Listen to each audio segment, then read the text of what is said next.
कथा संचयन में हमने उसने कहा था कहानी को देखा। परीक्षा नंबर 3, चित्र का शीर्षक, 4 दिल्ली में एक मौत, 5 फैसला, 6 बहादुर,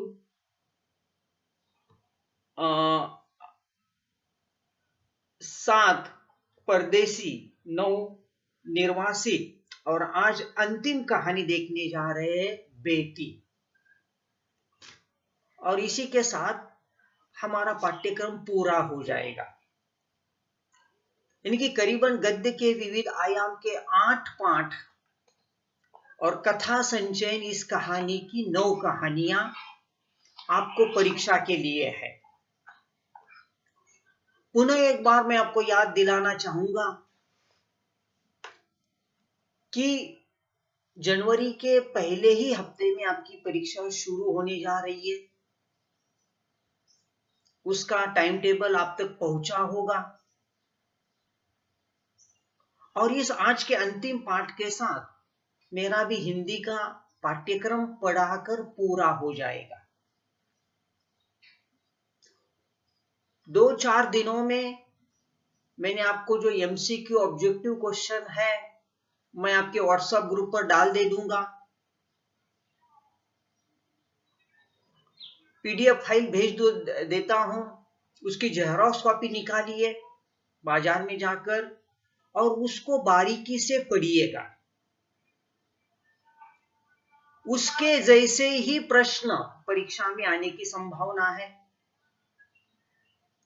फिर भी मैंने पढ़ाने के पहले हर पाठ आपको व्हाट्सएप ग्रुप पर भेज दिया है, उसको भी बारीकी से पढ़िए,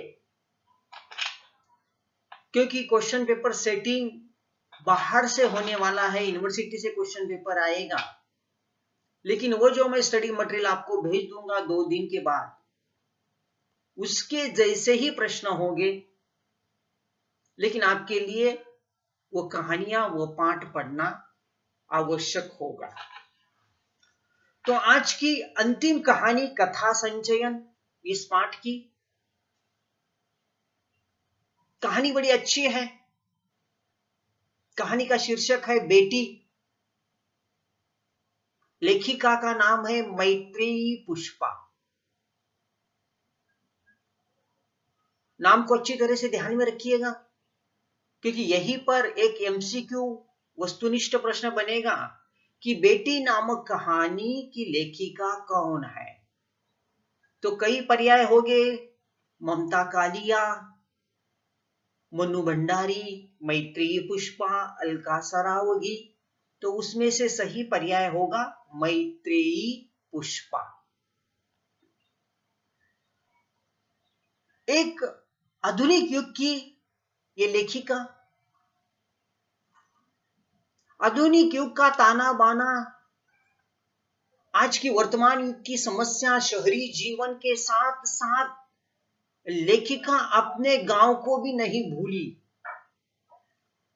और हमारे गांव का, देहात का जो परिवेश है, उस गांव का जो माहौल है और उस गांव में पढ़ाई को लेकर क्या स्थिति है, क्या दशा है, क्या दिशा है, इसको लेखिका इस पाठ के माध्यम से हमारे सामने प्रस्तुत कर रही है।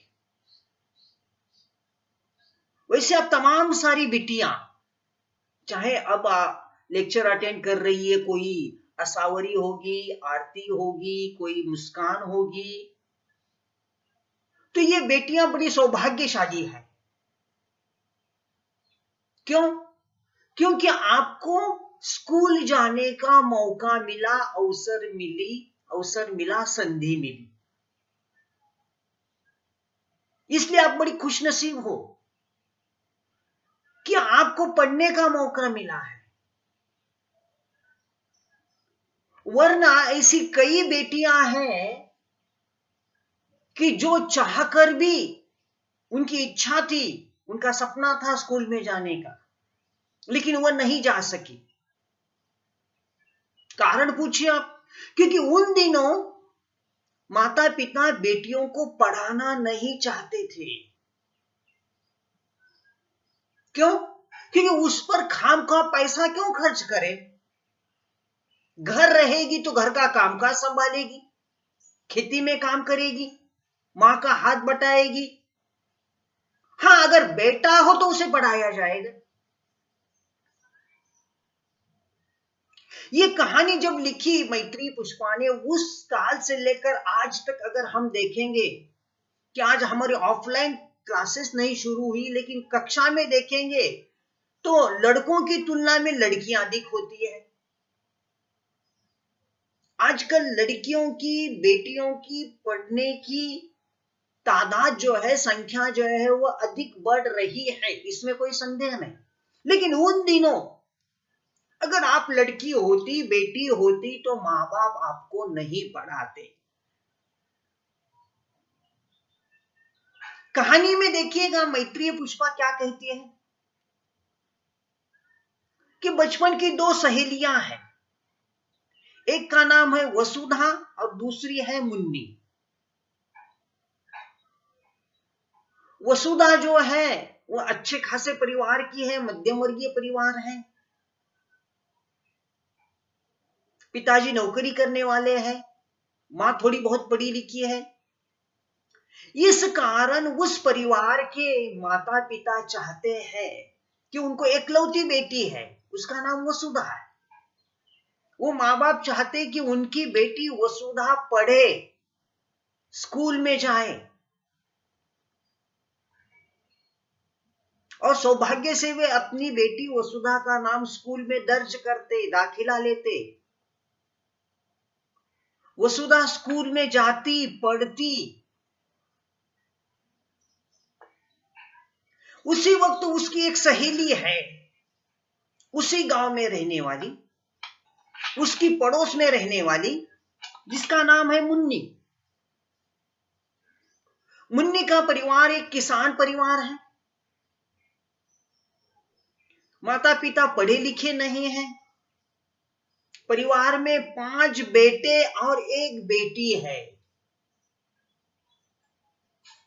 देखिए, किसान का परिवार, अनपढ़ परिवार, लेकिन उस परिवार के माता पिता को शिक्षा में रुचि है। वे चाहते हैं कि उनके बच्चे सीखे, स्कूल में जाएं, और इस कारण अनपढ़ होने के बावजूद, किसान होने के बावजूद, उनके माता पिता अपने 5 बेटों को स्कूल में दाखिल करते, स्कूल भेजते। लेकिन उनके घर में एक बेटी थी, मुन्नी, उसको माँ बाप नहीं पढ़ाते।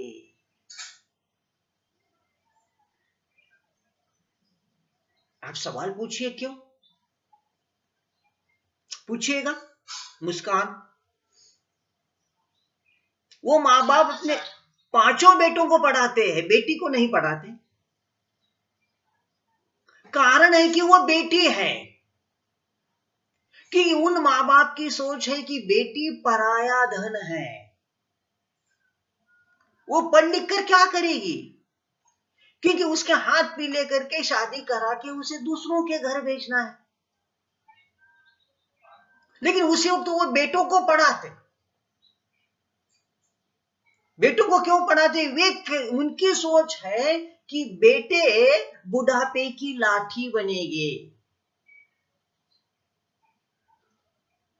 बुढ़ापे में सहारा देंगे, बुढ़ापे में बेटे सेवा करेंगे, क्योंकि वो उन्हीं के घर रहने वाले और बेटी दूसरों के घर जाने वाली है। इसलिए बेटी को नहीं पढ़ाते, बेटों को पढ़ाते।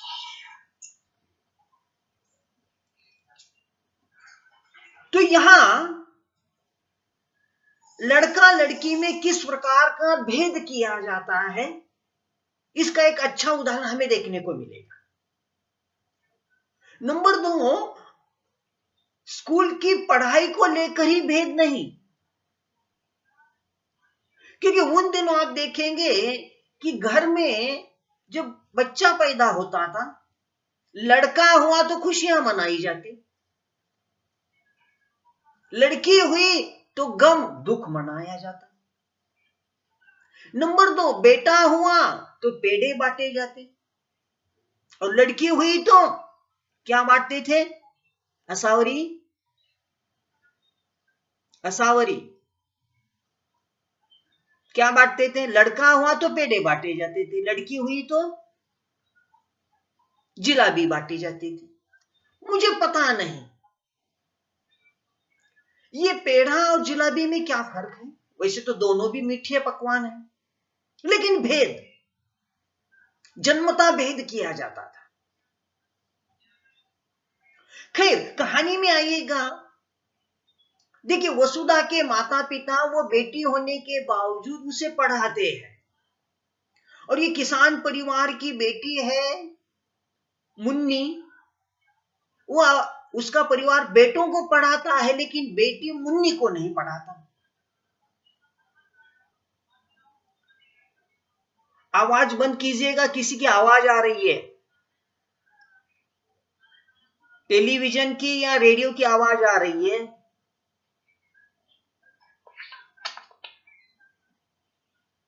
रेडियो या टेलीविजन की आवाज आ रही है, उस आवाज को बंद कीजिएगा।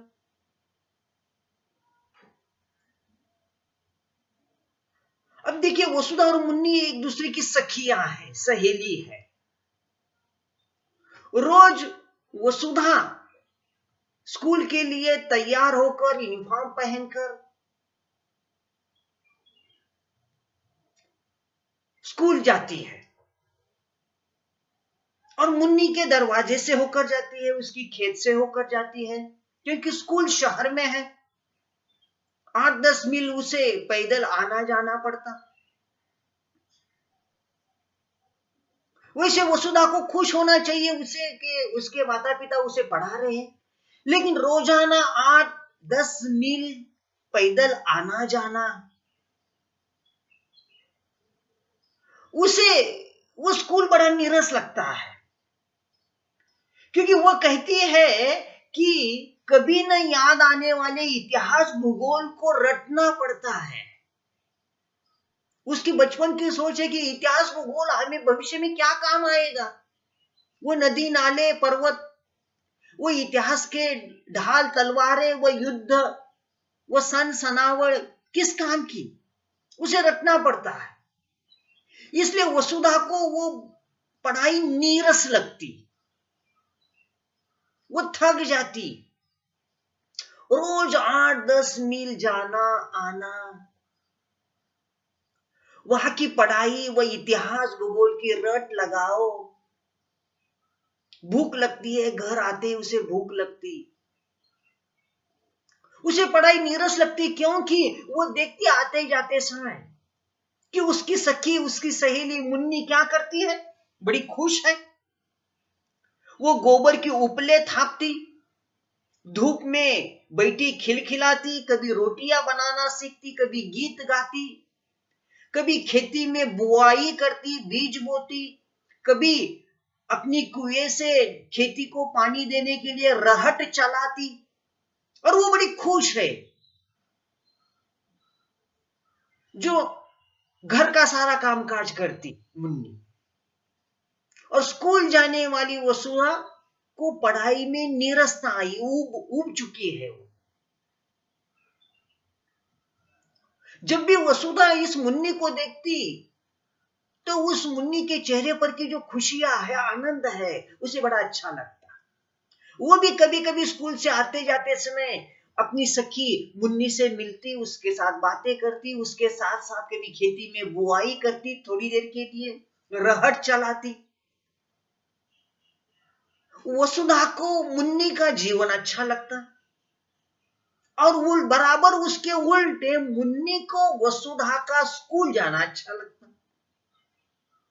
जैसे मुन्नी वसुधा स्कूल से वापस घर आती, तो भागते भागते मुन्नी उसके घर पहुंचती, उसके वह दफ्तर को बड़ी ललचाई नजर से देखती, किताबों को देखती, उसके चित्र देखती। उसे पढ़ाई करना अच्छा लगता, लेकिन देखिए विरोधाभास, विसंगति, उसके घर वाले नहीं पढ़ाना चाहते। दोनों अच्छे एक दूसरे की सहेलियां हैं, दोनों एक दूसरे से बतियाती रहती, बातें करते रहती। वसुधा भी मुन्नी के घर आती और उसकी मां को कहती, चाची मुन्नी को भी स्कूल भेज दीजिए ना। मुन्नी की मां जवाब देती, अरे बिटिया क्या कहती हो, वो लड़की की जात है, कहां जाएगी, क्या करेगी पढ़ लिख कर। तुम्हारी बात अलग है वसुधा, तुम अपने माता पिता की अकेली औलाद हो, बेटा बेटी अपनी माँ बाप के लिए तुम ही अकेली हो, बेटा भी हो बेटी भी हो, तो तुम जिंदगी भर पढ़ सकती हो, तुम्हें कुछ कोई कहने वाला नहीं है, बाप नहीं कुछ कहेगा, भाई नहीं है। ऐसा तर्क जब मुन्नी की मां से वो सुनती तो चुप हो जाती वसुधा। कहानी आगे बढ़ती है। इतवार का दिन था, छुट्टी थी, दोनों सहेलियां पड़ोस में रहती थी। वसुधा ने इतवार के दिन अपने बाल धोए, बाल सुखाने के लिए ऊपर छत पर गई तो वहां उसे पड़ोस से आवाज आई, क्योंकि मुन्नी अपनी मां से झगड़ रही थी, लड़ रही थी। वो कह रही थी कि मुझे स्कूल भेजो, मुझे पढ़ना है। अम्मा तुम कुछ क्यों नहीं करती, तुम अपने 5-5 लड़कों को पढ़ा सकती हो, लेकिन मुझे नहीं पढ़ा सकती। क्या मेरे पुस्तक और किताब कॉपी के पैसे तुम्हें ज्यादा हो गए, उसका बोझ है। रोजाना मुन्नी अपने मां से हट करती थी, जिद करती थी, लेकिन मां का वही जवाब कि आजकल तेरी जुबान बड़ी तेज चल रही है, तू लड़कों की बराबरी कर रही है, तुझे शर्म नहीं आती। क्योंकि बेटे तो हमारे बुढ़ापे की लाठी है, वो हमें सहारा देगी, तू पराये घर की है, तू दलिंदर है, तेरी कमाई की हमें कुछ खानी नहीं है, चुप, नहीं तो एक तमाचा जड़ा दूंगी। देखिए मां और बेटी का संवाद। इस संवाद से लेखिका हमें क्या कहना चाहती है कि बेटा मां बाप के लिए बुढ़ापे की लाठी होती है, लाठी नहीं कि सहारा। लेकिन उसको देखिएगा, आजकल के बेटे अपने बूढ़े माँ बाप की लाठी सहारा बनने के बजाय लाठी से मारकर उन्हें वृद्धाश्रम में भेज देते हैं।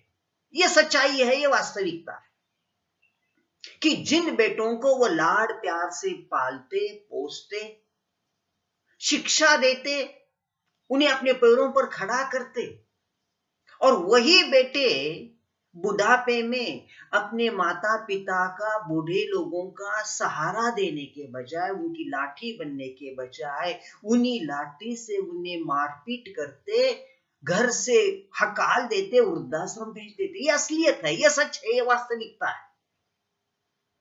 लेकिन उन बूढ़े माँ बाप की एक सपना होता है कि बेटा क्या है, हमारी बुढ़ापे का सहारा है, लाठी है। बेटी तो पराये का धन है, शादी करके चली जाएगी, उसे क्यों पढ़ाना, उस पर क्यों खर्च करना, और कान खोलकर सुन ले, नहीं तो मैं तुझे मारूंगी पीटूंगी। वसुधा को लगता है मुन्नी बड़ी चतुर थी, उसमें प्रतिभा थी, अगर वो पढ़ती लिखती तो प्रतिभाशाली छात्र साबित होती। चलो खैर, मुन्नी ने बड़ी कोशिश की, लेकिन मां उसे पढ़ाने के लिए तैयार नहीं है। फिर मुन्नी कई कलाओं में पारंगत हुई, प्रवीण हुई। क्या क्या, मुन्नी अब पाक कला में प्रवीण हो चुकी है, पाक कला में निपुण हुई है। रोज भोर सवेरे उठती, परोठे सेकती, परोठे बनाकर अपने 5 भाइयों के लिए डिब्बा बनाती, क्योंकि उन्हें स्कूल जाना है, उनके स्कूल का यूनिफॉर्म धोती, घर का सारा काम करती, पिताजी को अपनी खेती में हाथ बटाती, बुआई करती खेती में, कि फसल को पानी देती, और बची खुची रूखी सूखी रोटी खाती। पाक कला में निपुण हो गई अब मुन्नी। उसे सिलाई कढ़ाई में भी वो अति प्रवीण हुई है। सिलाई करना, कढ़ाई, नक्काशी काम करना। उसे ढोलक बजाकर गाना अच्छी तरह से वो गाती है। सारे गांव में उसके लिए वो प्रसिद्ध है। गांव में जब पंडित जी के हितेश की शादी थी, नाम अच्छी तरह से ध्यान में रखिए, पंडित जी के यहाँ हितेश की शादी थी, तब ढोलक पर गाना बजाया था मुन्नी ने, और उस गाने पर वह ऐसे नाच उठी थी, ऐसी थिरक उठी थी कि सारे गांव वाले दांतों तले उंगलियां दबाते रहे। उसके पैर जमीन पर नहीं थिरक रहे थे। गांव के सारे बड़े बूढ़े लोग उसकी वाहवाही करते रहे, प्रशंसा करते रहे। गांव वाले मुन्नी की यह प्रशंसा देखकर वसुधा को भी ईर्ष्या हुई कि देखिए कि एक अनपढ़ लड़की होने के बावजूद भी गांव वाले उसकी कितनी प्रशंसा कर रहे हैं, और मुझे उसकी तुलना में कुछ भी नहीं आता। ना सिलाई कढ़ाई आती है, ना कोई पाक कला आती है, ना कोई ढोलक बजाना आता है, ना गीत गाना आता है, ना नाचना आता है। इतना सब कुछ कला में निपुण होने के बावजूद भी मुन्नी के नसीब में क्या था कि बची खुची रूखी सूखी रोटी खाना। क्योंकि बेटी है, बेटे को अभी अभी बनाया हुआ ताजा तरोजा खाना परोसा जाता था, और बेटी को रूखा सूखा बचा खुचा। फिर भी इस तरह से मुन्नी दिन ब दिन चंद्रकला की जैसी बढ़ती गई। अब मां को चिंता सताने लगी। माता पिता के लिए सबसे बड़ी चिंता क्या होती है? बेटी की शादी। लेकिन चाचा को मुन्नी की शादी के लिए बहुत भागदौड़ नहीं करनी पड़ी, क्योंकि मुन्नी रूपवती थी, गुणवती थी, और रिश्तेदारों में ही उसे की शादी भी हो गई। जब मुन्नी की शादी हुई तो उसकी सखी वसुधा को बड़ा दुख हुआ, क्योंकि वो उसकी बड़ी अच्छी सहेली थी।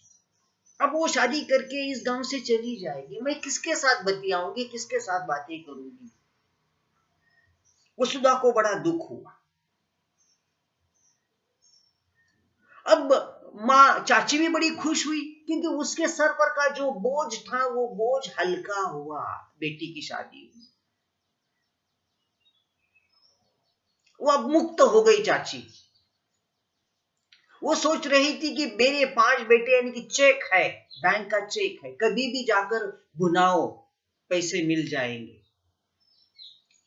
और बड़ी गर्व के साथ चाची गांव में घूमती फिरती, क्योंकि बेटी का बोझ हल्का हुआ। अब 5 बेटे हैं, लेकिन 5 बेटों में से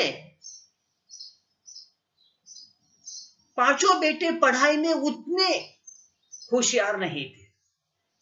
सबसे बड़ा बेटा थोड़ा बहुत ठीक था, वो पढ़ लिख कर जूनियर इंजीनियर बन गया। चाची बड़ी खुश हुई कि उसका बेटा इंजीनियर बन गया। गांव में और भी वो सीना तान कर चलने लगी कि मेरा बेटा इंजीनियर बना, इंजीनियर बना। उसकी भी शादी कराई गई। बहू पढ़ी लिखी थी, शहरी थी।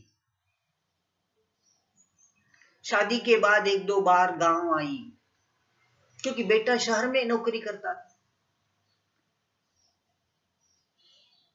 बहू ने कहा कि मैं ऐसे गांव में देहात में नहीं रह सकती। बेटे ने भी पत्नी की हाँ में हाँ मिलाया, और बेटा वो गांव छोड़कर शहर रहने के लिए गया। कुछ ही दिनों के बाद फिर बेटा आया। उसने कहा दहेज में जो पैसे मिले हैं मुझे दे दो। पिताजी को कहा, क्योंकि मैं किराए के मकान में रह रहा हूं, मुझे नया फ्लैट खरीदना है। दहेज के जो पैसे आए थे वो भी चाचा से लेकर गया। पहला बेटा गांव छोड़कर, माता पिता को छोड़कर चल गया। 2 नंबर का बेटा ज्यादा पढ़ा लिखा नहीं, गांव में उसने एक दुकान शुरू की, किराना की दुकान। उसकी भी शादी हुई। ये बहू बनिया के घर से आई थी, व्यापारी घर से आई थी।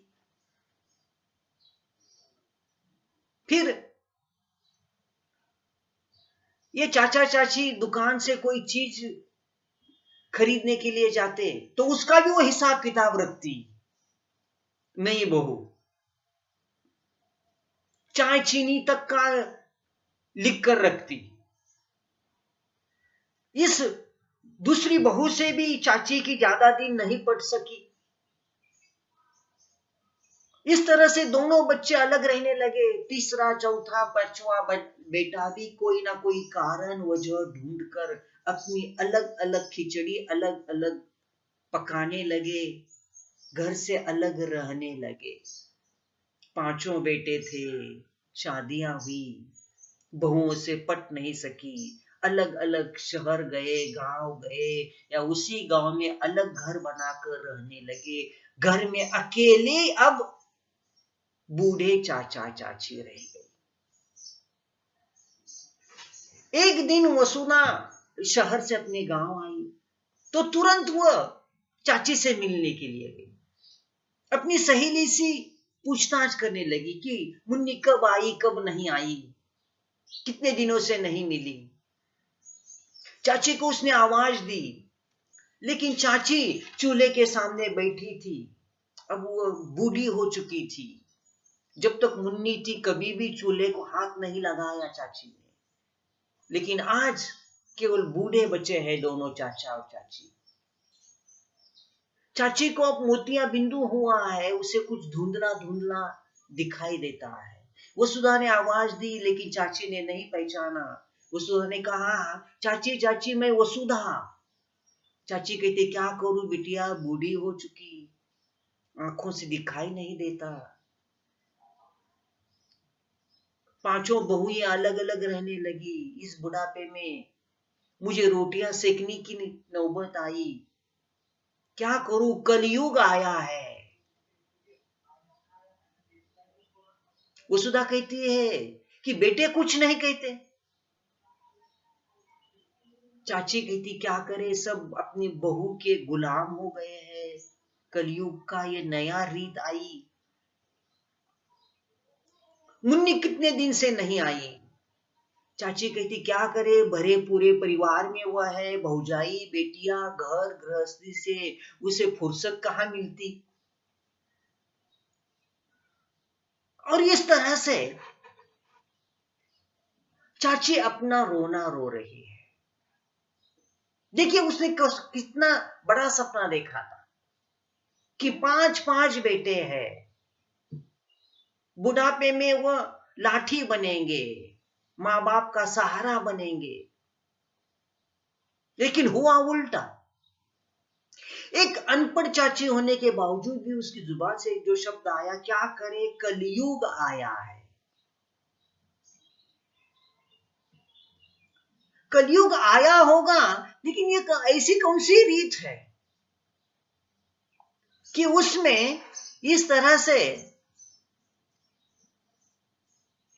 कोई अपने माँ बाप को नहीं पहचानता। जिस माँ बाप ने अपने बेटों को पाला पोसा, शिक्षा दी, ऊंची तालीम दी, बड़ा किया, अपने पैरों पर खड़ा किया, नौकरी लगी, शादी करा कर दी, लेकिन वही बेटा आज माँ बाप को बुढ़ापे में उनका सहारा बनने के बजाय अपना अपना अलग घर बसाता है। यानी कि कलयुग, यानी कि आधुनिक युग।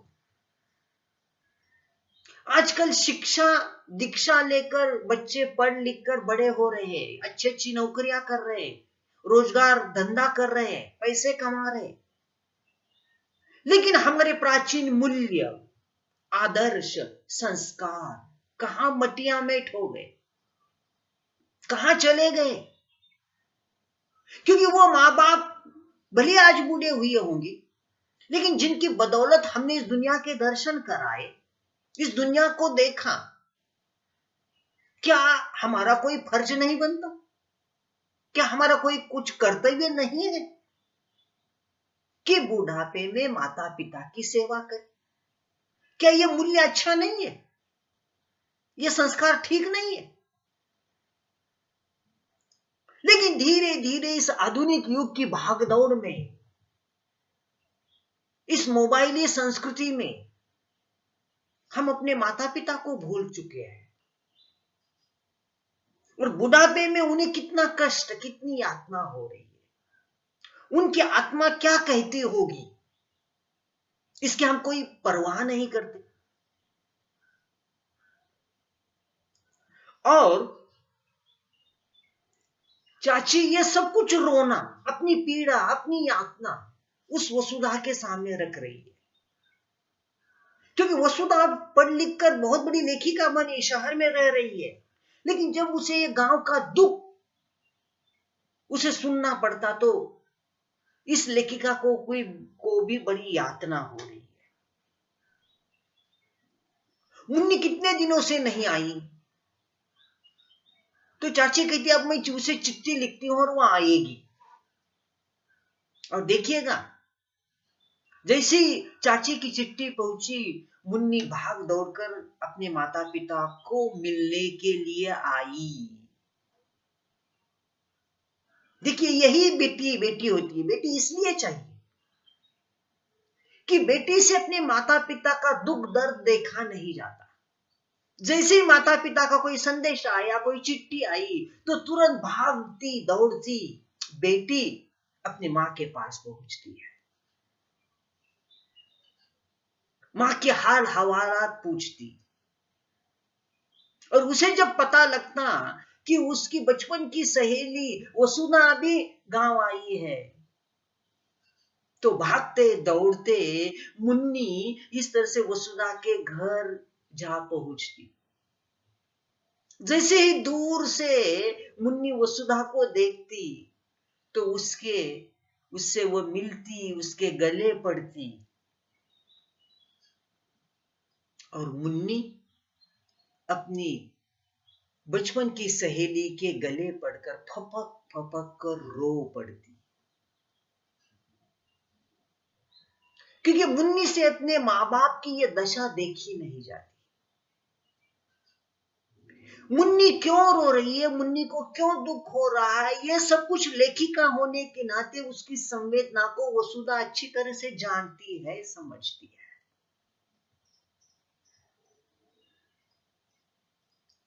और फिर मुन्नी वहां फैसला लेती, निर्णय करती। क्या निर्णय लेती? कि मैं अपनी बेटी को साथ लेकर आई हूं, मेरी बेटी अब यहीं पर रहेगी, अपनी चाची के यहां, अपनी दादी के यहां। मैं इसलिए उसे यहां रखने जा रही हूं क्योंकि मेरी बेटी रोटियां बनाएगी, खाना बनाएगी और अपनी दादा दादी की सेवा करेगी।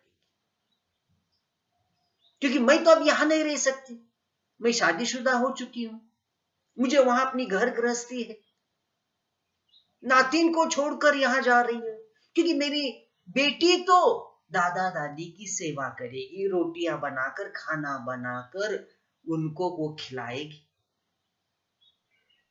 लेकिन वसुधा कहती, अरे उसकी तो पढ़ने लिखने की उम्र है, उसको स्कूल जाना है, तुम उसे यहां रखकर क्या करोगी? मुन्नी बहुत सुंदर जवाब देती कि वसुधा, तू भी तो यही रहकर पढ़ी थी, इसी गांव में तू रही थी, इसी गांव में रहकर तू पढ़ लिख कर इतनी बड़ी लेखिका बन गई। तो मेरी बेटी भी तेरे जैसे इसी गांव में रहेगी। मुझे मेरे माँ बाप ने नहीं पढ़ाया, लेकिन मेरी बेटी को पढ़ाना या नहीं पढ़ाना ये फैसला मेरे माँ बाप नहीं लेंगे, मैं फैसला लूंगी, मैं निर्णय करूंगी। और इस निर्णय में तो मेरे माता पिता दखल अंदाजी नहीं कर सकते, क्योंकि वो बेटी मेरी है। तो देखिए, यहां मुन्नी कितना अपने आप को गर्व महसूस कर रही कि मैं अपनी बेटी को उसने पढ़ाने का फैसला लिया। और बेटी के सामने एक आदर्श भी रखा वसुधा के रूप में, कि वसुधा इसी गांव में रही, इसी गांव में रहकर पढ़ लिख कर इतनी बड़ी वो लेखिका बनी। और ये फैसला सुनाते सुनाते यहाँ मुन्नी को बड़ा गर्व अभिमान महसूस हो रहा है कि मैंने अपने बेटी को पढ़ाने का निर्णय कर लिया। तो बेटी शीर्षक बड़ा अच्छा है और कहानी उसी बिंदु पर समाप्त होती है। तो देखिए दोस्तों, इस कहानी को लेकर या पूरे किताब को लेकर, क्योंकि पूरा का पूरा पाठ्यक्रम मैंने आपको पढ़ाकर आपके सामने रखा है, चाहे वो कथा संचयन की किताब हो या दूसरी किताब गद्य के विविध आयाम हो, इसके 9 पाठ और उस गद्य के आयाम के 8 पाठ, ऐसा पूरा का पूरा पाठ्यक्रम मैंने पढ़ाकर पूरा किया है। आपके मन में कोई शंका हो, कोई प्रश्न हो तो जरूर पूछिए। बोलो।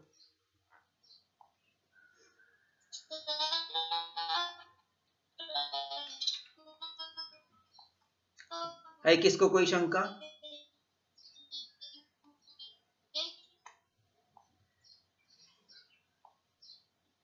बोलो।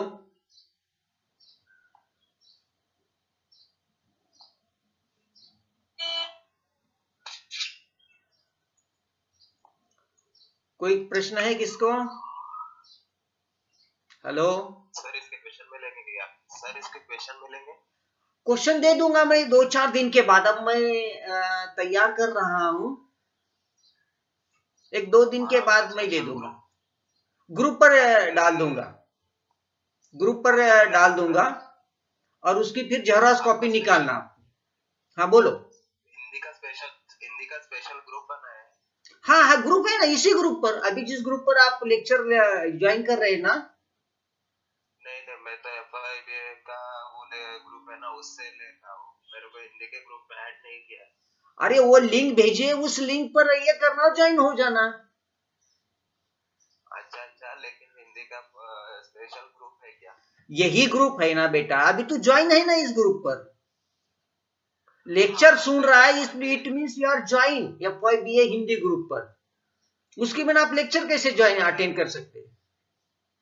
हिंदी ग्रुप पे नहीं हूँ, मेरे को ये FYBA का 2020 और 21 ग्रुप है ना, उसमें से मैं लिंक ले रहा हूँ। अरे फिर जो आप ज्वाइन हो गए ना, लेक्चर अटेंड कर रहे, it means you are join FYBA Hindi group. समझ में आ रहा है आपको? क्योंकि उसके बिना ग्रुप पर नहीं होंगे तो ज्वाइन ही नहीं हो सकते। और इसी ग्रुप पर मैं डाल दूंगा। हाँ। और कोई? असावरी, आरती, बोलो। क्योंकि अब कल लेक्चर नहीं होगा अभी, अब सीधे मैं आपको मटेरियल दे दूंगा। हाँ बोलो। सर, वो ग्रुप पे जो क्या आया है, वो शिष्यवृत्ति है ना? पढ़ लीजिए ना, फिर वो पढ़ लीजिए ना, वो कॉलेज की नोटिस है। ओके।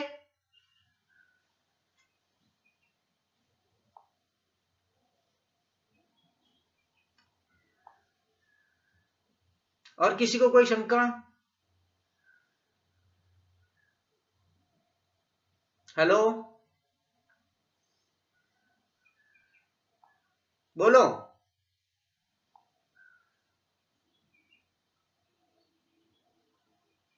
मुस्कान,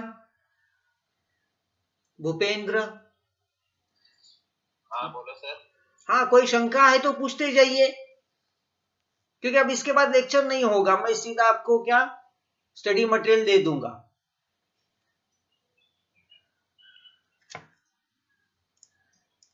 ठीक है सर। और फिर मैं जो स्टडी मटेरियल दे दूंगा आपको, उसकी जेरॉक्स कॉपी निकाल लेना और उस पर अभ्यास करना। ठीक है सर। हाँ, फिर आज के लिए रुक जाएंगे हम।